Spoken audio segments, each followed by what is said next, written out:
परम पूज्यपाद हुजूर गुरुदेव महर्षि संत सेवी परमानंद जी महाराज थे। उनका हम एक तस्वीर रखे हुए हैं। जब आप उसके बाल दाढ़ी को देखेंगे, बड़े बड़े बाल है, जितने माँ बहन को भी उतना बाल नहीं होगा उसका, इतना उसका ऐसा बाल सब देखने में लगता है।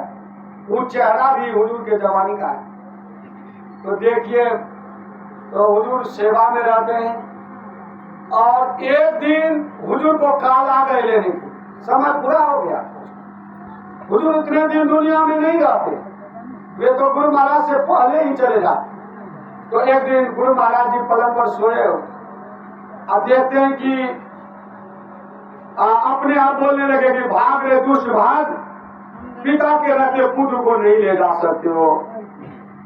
और जब महर्षि संत सेवी जी महाराज गए गुरु महाराज जी के गुरु निवास में प्रणाम करने, तो गुरु महाराज जी कहते कि महावीर जी, आप मेरे चौकी पलंग के नीचे में देखिए तो 2 गिद्ध बैठा हुआ था, दोनों गिद्ध बैठा हुआ है ही कि गिद्ध भाग करके चला गया। तो जब देखते झाँक करके करे हुजूर गिद्ध नहीं है। अच्छा चलो, काल बहुत बड़ा काल चला गया, संकट करे। रविवार सत्संग का हॉल में महर्षि संत सेवी जी महाराज जा रहे, गुरु महाराज जी जा रहे, वही काल में फिर आ गए। 2 काला कौवा के रूप में आ गए, आक्रमण किए हुजूर को, झपटा मारने के साथ। गुरु महाराज जी कहे भाग रे दुष्ट भाग, पिता के हृदय पुत्र को नहीं ले जा सकते हो।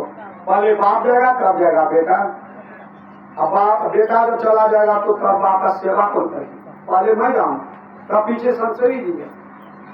देखिए, काल को भी वापस हो जाना पड़ा, काल को भी लौटा दिए।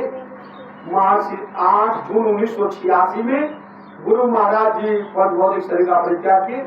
4 जून 2007 ईस्वी में हुजूर परिशरीर का परित्याग। देखिए, महर्षि संत सेवी जी महाराज गुरु महाराज के चरण में नहीं रहते, उनके शरण में नहीं रहते, तो काल को उनको कब लेकर के चल जाए। काल का बुलावा तो आ गया, लेकिन गुरु महाराज जी टाल दिए, काल को हिम्मत कहाँ हुआ। तो यही गुरु महाराज करे, गुरु हरि चरण में प्रीति हो, युग काल क्या करे, लक्ष्मी की दृष्टि हो, जंजाल क्या करे।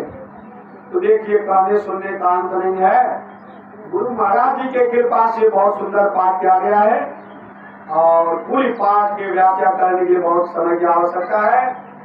और अब तो समय अपने नियत स्थान में पहुंचने ही वाले हैं। तो अब आप लोग सोहरान सुनिए, मंगल कबीर आदि बोलिए प्रेम से श्री सद्गुरु महाराज की जय।